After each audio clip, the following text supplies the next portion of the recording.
discuss the cause of chronic fatigue syndrome and why it's so misunderstood. I would like that you come out of this webinar learning what problems need to be solved first in the journey to recover from chronic fatigue syndrome, so that you don't have any further delays into your successful recovery and you can free your time to do more things in your life. I don't know if you're actually experiencing chronic fatigue syndrome or you're just here by interest, but I'm talking to chronic fatigue syndrome people, sufferers.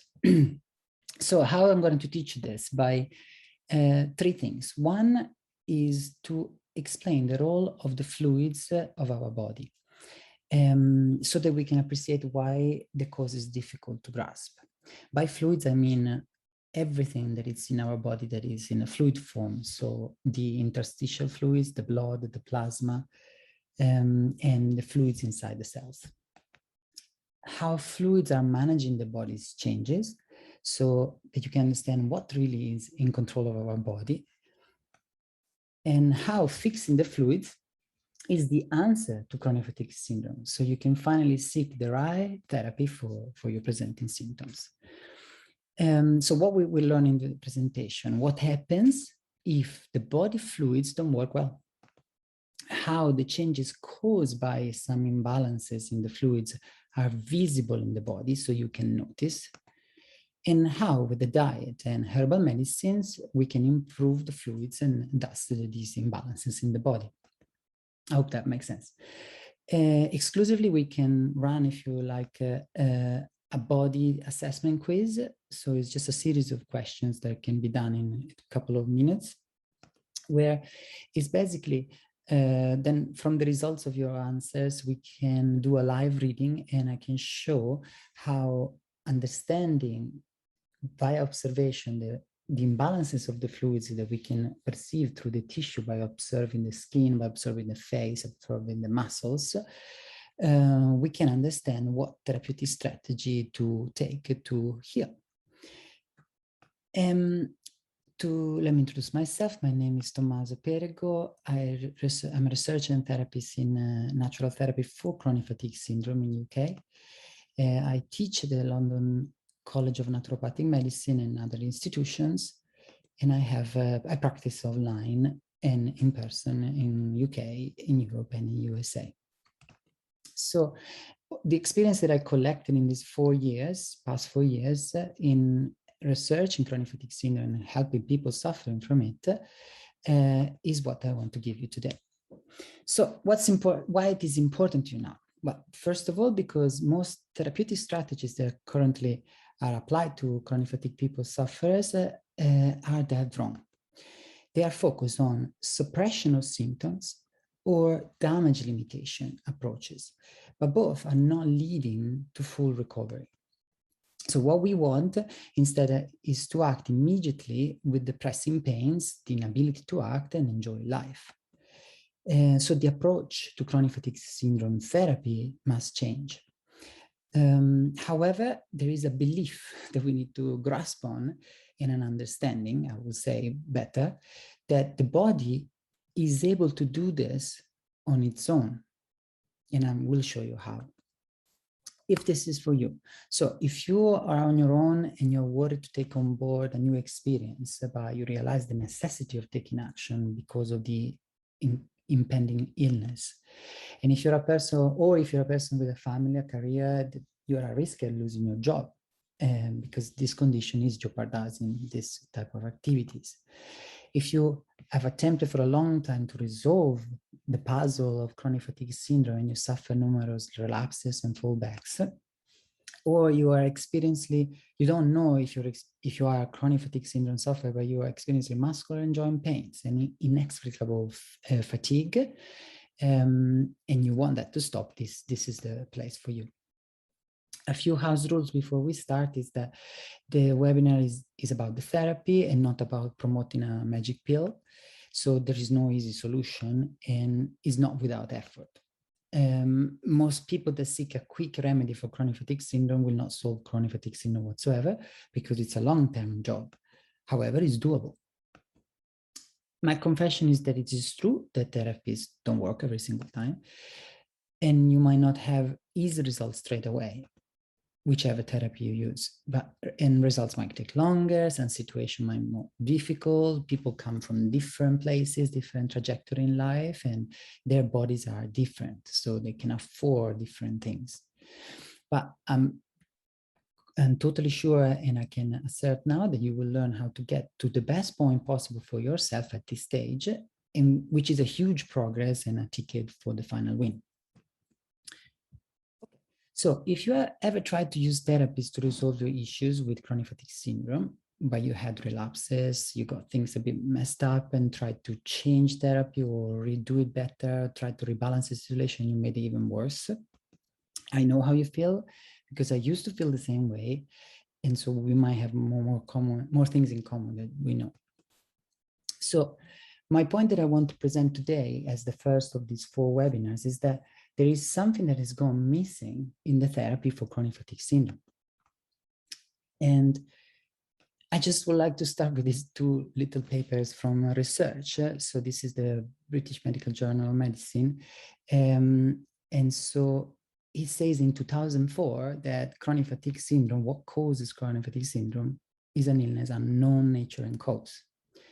Then in 2019, another important journal in another important publication says that it's an illness that is unknown. It's a disorder of the brain, they say. And so we are in a situation with 15 years of distance, and still we don't know what it is, really. So the point that I would like to propose to you guys today is that imagine the fluids of your body, as we discussed, the topic of the day is the fluids of the body, are something like a swimmer swimming in nice and clear waters. I think that we need to understand if a person in their life is actually having fluids that allow this nice and enjoyable swimming, or they are in a situation like this one.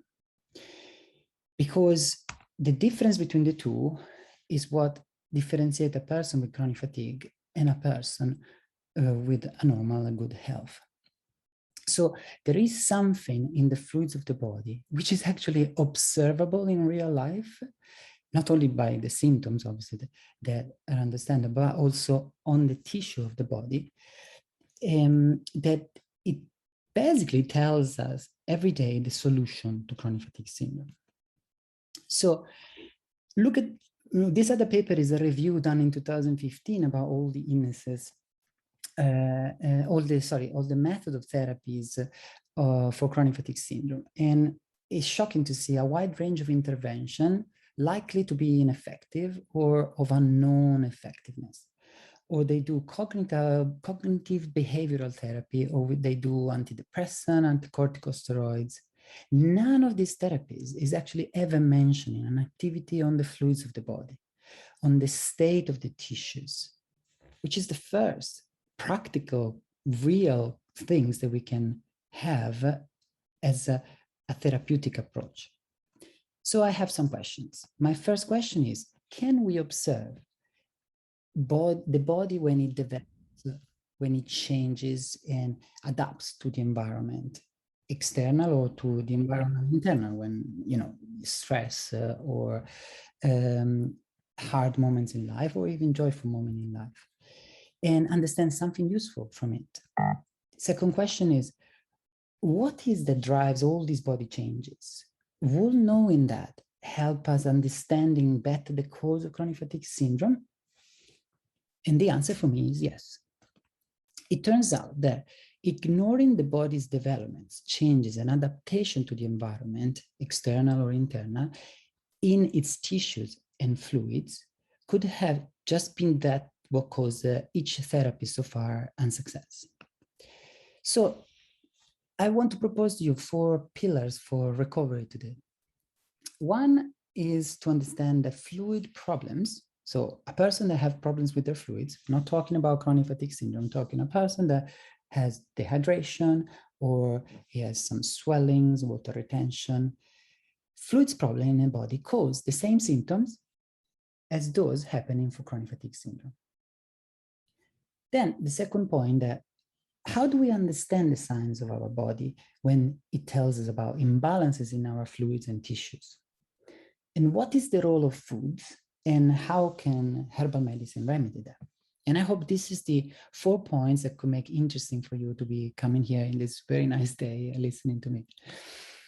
So first point is the fluids problem cause the same symptoms as those of chronic fatigue syndrome. And that's for me crucial for you to understand that if I'm talking about a problem of the fluids, it could be might as well applicable, the solution, to problems of chronic fatigue syndrome.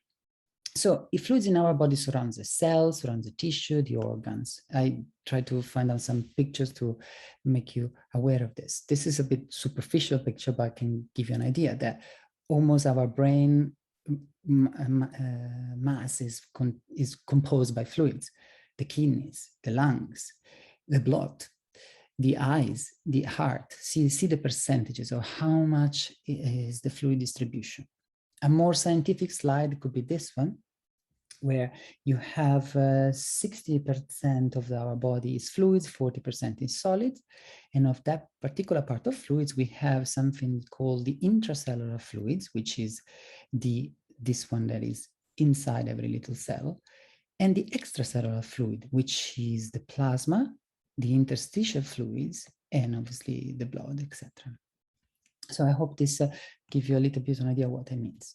This slide is a little off topic, but it shows you the amount of fluids that we also create with our bodies. So from vomit to ascites, these are things that we can produce, and we need water to create all these fluids that are actually basic function like urine in our body, just as a little thing.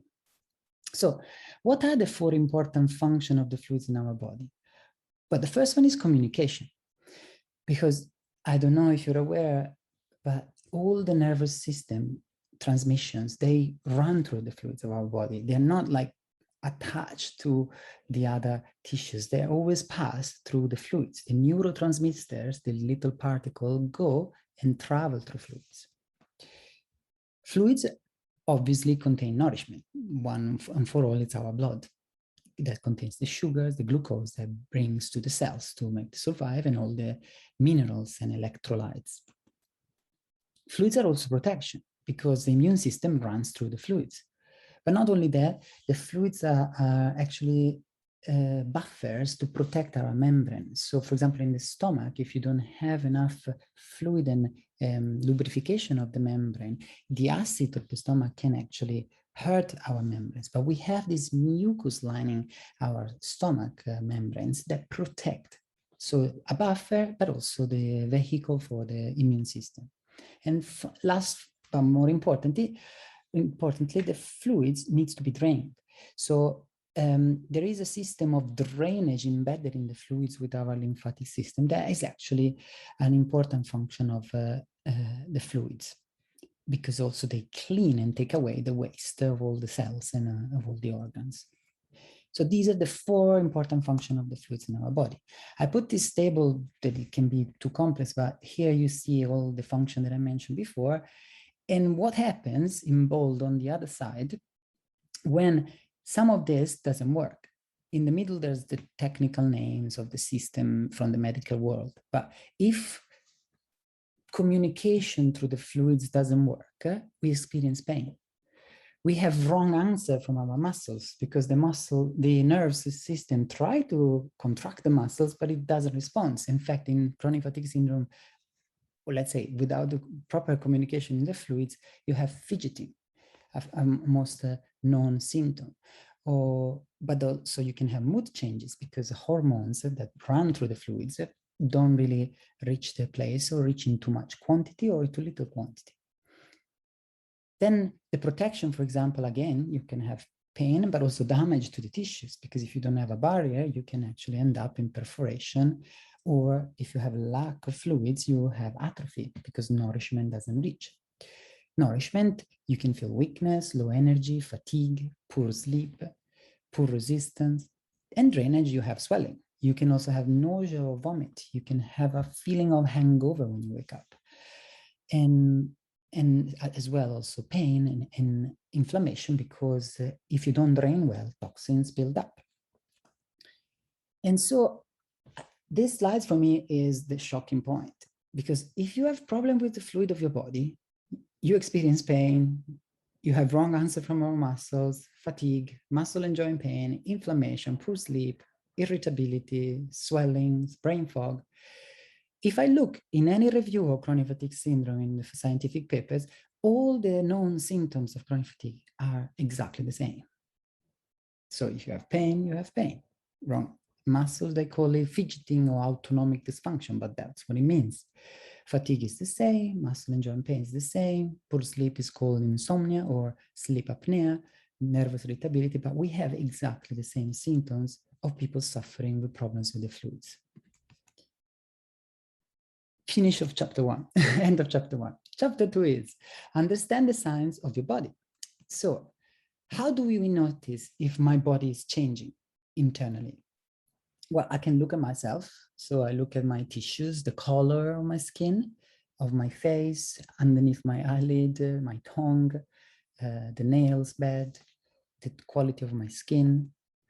I can monitor also my sensation, if I digested or not digested well. My sensation is more in the nervous system. Instead, the body activities is if I can monitor how well I sleep or how well I digest, if I sweat too much, how are my stools. So we can even ask simple question. Are you tense? Or are you too relaxed? Do you feel puffy or damp? Do you feel dry? Do you have pain? Where is the pain? How long for? And what type of pain? Is it burning? Is it piercing? Is it sharp? So let's see an example. If I do an observation, for example, I feel that my legs are full, my ankles are swollen, kind of fluid retention. We call it the tissue state of dampness, stagnation. What is happening in the body is that the fluids don't drain properly. So you might end up accumulating toxins, and the toxin accumulation weakens the surrounding tissues and exposes them to dangers. Example number 2. I can feel that my body is stiff, is painful, irritable, my skin is scaling or looks very dry, and I have headaches. This is what we call the tissue state of dryness or atrophy. And it means simply there is no proper lubrication of the cells. That could be lack of oil or lack of water. And so the tissue and organs experience increase in dryness, and they lose the function, they atrophy. Another example, when my skin instead looks clammy, I have a lot of fluids, I sweat a lot, I have a lot of mucus on my nose, and I feel tired, or I go to the toilet for the peeing, and it's always clear and in a large quantity. That is called the tissue state of relaxation. Means that there is no proper function on the tissues to direct and control and support the passage of the fluids in the body. So basically we leak them. And so with them, we lose nourishment, we lose communication, and we lose protection because the fluids don't reach the required destination and don't stay there. So why assessing the body is important? Because the connection between the body signs, what we see in our swellings, in the color of our skin, and the illness is rarely considered in therapeutic practice. And learning to do so autonomously is important to avoid medical confusion. For each state of the body, and that's the key thing, there is always a therapeutic answer. So if I know that the body is dry, I know what to do therapeutically. Chapter 3, what is the role of foods? So for the foods, I would like to say, first of all, that they are important because everything that we eat gets liquefied. So they become part of our fluids. So they have a very important relationship with the fluids of our body. And I want to propose you this formula coming from Eret, which says that the vitality, which is our energy throughout the day, is the result of the power that we have, the innate strength, minus the obstructions. So vitality equals the power, which is what drives the human machinery, is what makes it what keeps you alive, which gives you the strength and efficiency and endurance. But it has have to be subtracted by the obstruction, which are the encumbrances, something foreign matter in all impurities that obstruct the circulation and the human engine in its entire functioning system. So if you remove these obstructions caused by food, promote elimination, and therefore clear the fluids and provide the best nourishment, 100% the tissue will gain function. They gain elasticity, they gain better color, better tone, better responsiveness. So there is an immense relationship between the type of foods, the amount of waste that they leave in our bodies, and the ability of us to live, so our energy throughout the day, which is a key thing in chronic fatigue syndrome. What type of foods do we need? Well, they need to be starchless, fruits and vegetables, because they won't clog you. They need to be stimulating the vitaminic process in our body, because they increase our metabolism and our response to life. They have to be mineralizing, so they have to contain substances that are the prime substance to make our cells work. They need to be full of electrolytes, so they have to be grown with water and light of the sun, because they gain that type of electricity, the electrochemical responsiveness that drives the speed of the fluids in our body. They have to have a high fiber, because fiber is a massive, fantastic mechanical action to eliminate the waste of foods. They should not be stimulant, because if you use stimulants in your foods, you will have acceleration or deceleration processes that will impede your ability to understand what's going on. And they should be non-acid forming, so they should not provoke the formation of toxins in your body. So what they are, these foods? Fruits and vegetables mainly, cooked, raw, but those are the one. And a 3-week session on these foods only will already produce radical changes to your body, because they will help you remove obstructions. And because of that, they will make more energy available for use, because it's not spent in self-cleansing practices. We move into chapter 4. So how herbal remedies can help. You're talking now to a herbalist and naturopath, so my job is to study the herbs and how they can help me to do therapy. So herbal medicine do not clog your system. They are ingested as fluids most of the time. They gently merge into the fluids of your body. They change the tissues by acting on the fluids of the body. Those are the 3 principles to remember about herbal medicine. So for example, if I'm cold and my tissues are cold and pale, with the herbal medicine, I can bring warmth and nourishment. If my tissues are too relaxed, that I cannot control my body fluids, I can create a stimulus to contract. Think about, you taste a little bit of a lemon and your mouth cringe. The same way you can apply millions of actions of herbs in the internal organs. If you're tense or contract, you can create a stimulus that does the opposite than contracting, by relaxing and releasing nervous tension. If you're damp or stagnant, you can have a stimulus to increase the circulation and increase the drainage. So think about, as an example, a pinch of salt in a glass of water. Even if the smallest amount of salt could be perceived immediately by our tongue tipping into the glass. And I'm using this example to show you that if you could apply to your body actions like those of the pinch of salt in the water, you will change profoundly the organization of your fluids and consequently of your tissue states. Think about it, the normal tasting water, a little pinch of salt in a fraction of a second is already diffused throughout all the fluids. That's the type of action that the herbs do to your body, and by that they influence the surrounding tissues.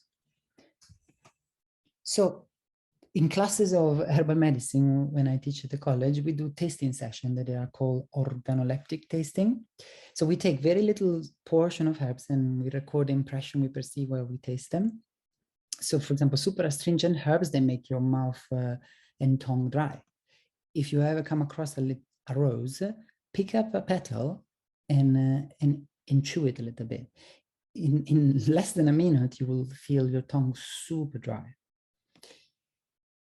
If you use cathartic herbs, probably you know already what they do.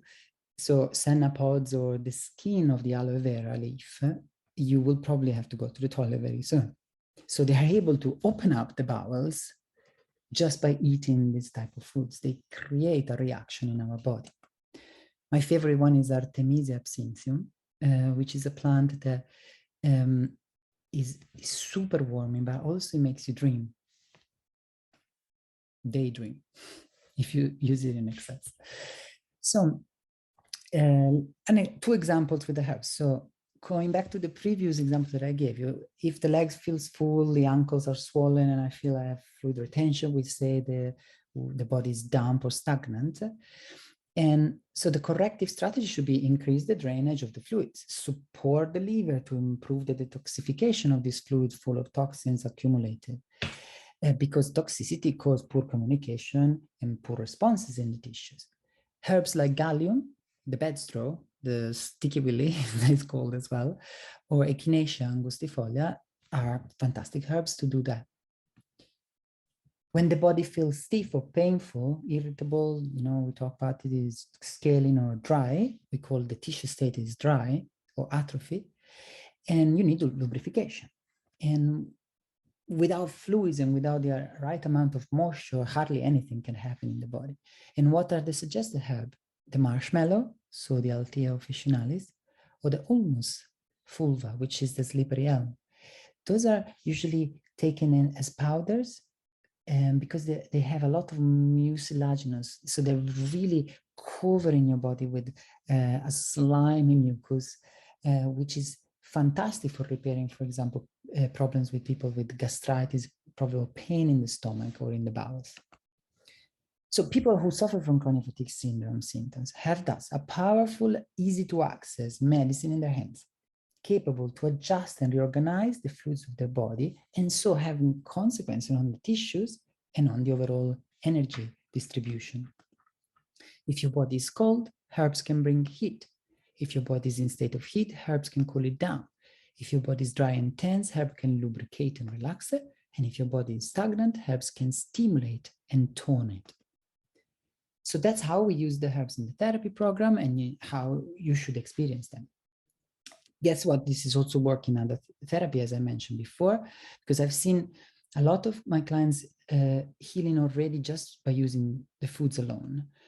But because this system allows to regenerate naturally the body to naturally regenerate, it can help with many more health issues as well. So colds, allergies, digestive and gastrointestinal problems, to name a few. So the body, these three pictures represent what I told you so far. So the body can do it on its own. It's always healing itself. Herbs can help. The power of the herbs, like the pinch of salt in water. And the type of foods should be always, we should be always looking at nature, the fruits and the raw vegetables and cooked vegetables strategically used can really help. So one thing that is important is that any tissue state, so any imbalance in the body, it's a loss of function, so should not be kept for too long because they can bring always inflammation. Every imbalance is a pathway towards inflammation. But because obviously, if any of those functions are not working, how could we think anything could be done therapeutically in chronic fatigue syndrome? So we have a person that experiences fatigue, etc. We give them painkillers, we give them stimulants, we give them all sorts of steroids. But if the fluids of the body are still stuck, stagnant, or they aren't, they're dry, how could we do therapy? So the first step is to really go close to our homes and start fixing the fluids first. And that automatically will make these problems disappear one by one. anybody on this earth needs it. So in particular, in the case of chronic fatigue syndrome, this cannot be procrastinated because most of my clients, when they do the test, they have problems in all the different tissue states.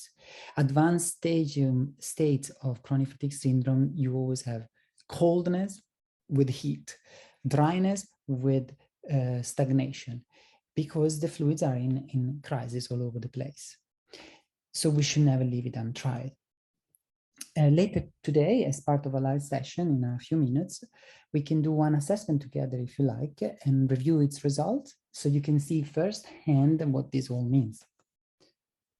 So you had your computer watching this webinar, you heard how this works, you know that using the diets and the herbs can be a great way to support your body in its recovery from chronic fatigue syndrome.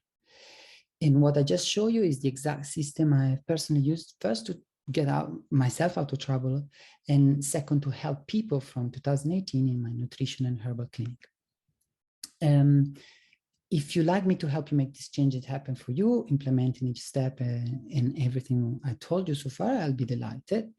And so I decided to do this way. I have a clinic to run, but I still made a number of monthly free calls, which are 30 minutes each, sometimes a little bit longer, but usually 30 minutes. And you can book one for free, since you came to this webinar as well, at the best time that suits you until they are available. There is a calendar you can book. Actually, sorry, I forgot to put the link in the thingy. And that's the first thing I wanted to tell you. So the page for booking is this one. There you go. So you have it and you can book it and it's free for you. Then what the call does for you. So you will come there, we do the test together unless you have done it before for now. And you will discuss the results of test with me. And then obviously we will go and learning about the strategies with some further question about your medical history and medical condition, because that's important to know before doing any approach. And then in that call, you have 30 minutes, but still it's a private dedicated time. So you can ask questions and discuss in-depth issues and getting close to this idea of natural therapy for chronic fatigue syndrome, which I don't know if you're used to do it or if you ever tried before. So without further ado, if you would like me to,